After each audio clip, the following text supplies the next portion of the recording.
आज हम लोग दूसरा सर्किट लेते हैं, प्योरली इंडक्टिव सर्किट या सर्किट कंटेनिंग इंडक्टेंस ओनली।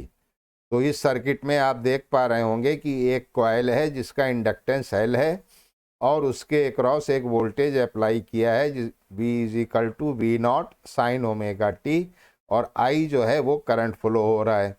ठीक है, तो करंट का एक्सप्रेशन क्या होता है हम लोग पढ़ चुके हैं, I is equal to I not sine omega T, जैसा कि इक्वेशन नंबर 1 में लिखा हुआ है। अब जब इसमें करंट फ्लो हो रहा है और वो अल्टरनेटिंग नेचर है, तो एक ईएमएफ इंड्यूस्ड होगा इसके अक्रॉस, इसके अक्रॉस, इसके अक्रॉस, कॉइल के अक्रॉस, और वो इंड्यूस्ड ईएमएफ होगा ईएल। तो अकॉर्डिंग टू फैराडेज लॉ ये जो है वो अपोज करेगा any change in the current. कोई भी करंट जो चेंज हो रहा है इसके थ्रू उसको वो अपोज कर रहा है। तो अपोज कर रहा है तो माइनस साइन लगा दिया।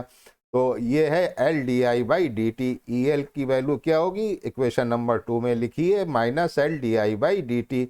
अब जब हम किरचॉफ्स वोल्टेज लॉ लगाएं तो किरचॉफ्स लॉ क्या कहता है, sum of all the E M F is equal to 0। तो यानी वी सप्लाई वोल्टेज है और ई एल जो इसके अक्रॉस है इंडक्टेंस के, इनका सम क्या होगा बच्चों, 0 होगा। तो यहाँ पे V is equal to minus E L, minus E L की इक्वेशन नंबर 2 से इसमें पुट कर दी, तो V is equal to L D I by D T. अब हम लोग क्या करेंगे, L तो कांस्टेंट है, L ऐसे ही रहने देंगे, और D ओवर डी टी करेंगे किसका, इक्वेशन नंबर 1 का। तो इक्वेशन नंबर 1 I में पुट कर दीजिए, तो देखिए क्या आएगा, V is equal to L T over D T of I not sine omega T. I की वैल्यू पुट कर दी, तो आई नॉट जो है वो मैक्सिमम वैल्यू है, इसको बाहर ले लिया, तो क्या चीज़ डिफ्रेंशिएट होगी, साइन ओमेगा टी।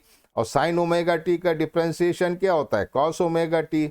और टी के साथ चूंकि ओमेगा लगा हुआ है तो ये भी ओमेगा भी मल्टीप्लाई हो जाएगा। तो हमारे पास क्या value I, L I not omega sine omega T plus 90 degree. क्यों, क्योंकि कॉस ओमेगा टी डिफ्रेंशिएशन है साइन ओमेगा टी का, तो इसको हमने साइन में चेंज किया। तो आपकी वोल्टेज की इक्वेशन क्या है, V is equal to V naught sine omega T, यही है, ठीक है ना, साइन ओमेगा टी। तो देखिए V नॉट किसके, अगर हम इसे कंपेयर करें तो V नॉट किसके बराबर होगा, V नॉट इक्वेशन नंबर 3 में लिखा है ओमेगा आई नॉट और इंटू एल, राइट।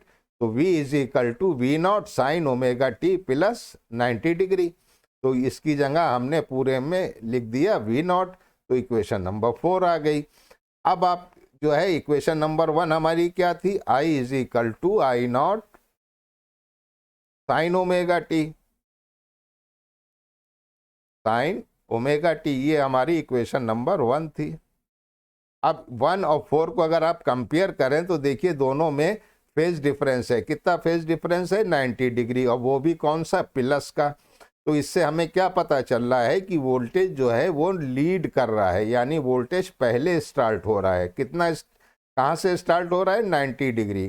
तो हम कहेंगे कि voltage leads the current by 90 degree, या हम ये कहेंगे कि current lags behind the voltage by 90 degree. ठीक है, दोनों में ये फेज डिफरेंस है। देखिए आई के एक्सप्रेशन में सिर्फ ओमेगा टी है, और वोल्टेज के एक्सप्रेशन में ओमेगा टी प्लस 90 डिग्री है।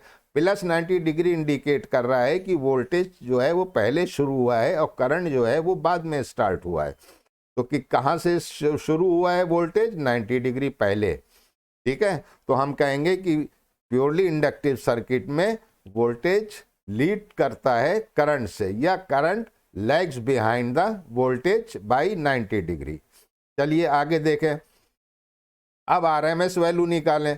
तो ओमेगा एल और आई की, हमें आई की वैल्यू चेंज कर दी, आई नॉट की वैल्यू चेंज कर दी, तो क्या हो गया, √2 I R M S is equal to, इसीलिए मैक्सिमम वोल्टेज की वैल्यू चेंज कर दी, √2 वी आर एम एस। तो हमें क्या मिल गया, omega L is equal to V R M S upon I R M S.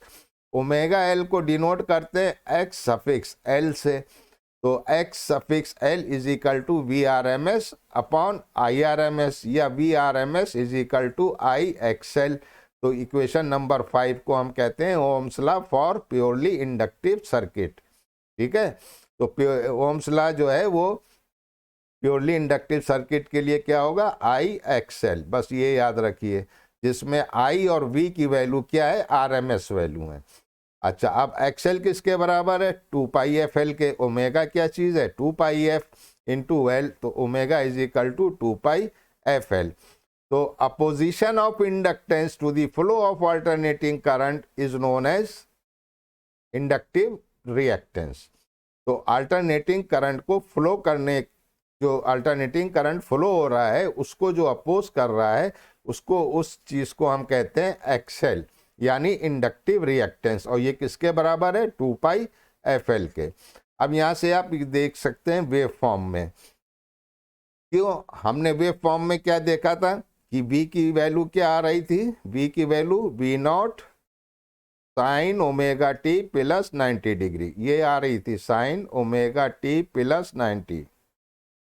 ठीक है ना। और करंट की वैल्यू क्या थी, करंट की वैल्यू, करंट था हमारा I not sine omega T, sine omega t. तो दोनों में फेज डिफरेंस कितना है, 90 डिग्री का। तो अगर हम ये जो ऑरेंज कलर से दिखाया है करंट की, तो ये स्टार्ट हो रहा है 0 से, लेकिन वोल्टेज 0 से स्टार्ट नहीं हो रहा है, वोल्टेज 90 डिग्री पहले स्टार्ट हो रहा है, यानी यहाँ पे स्टार्ट हो रहा है। तो ग्राफ से हमें वेव फॉर्म से पता चल रहा है कि जब वोल्टेज जो है वो मैक्सिमम था तो करंट की वैल्यू क्या थी बच्चों, 0 थी।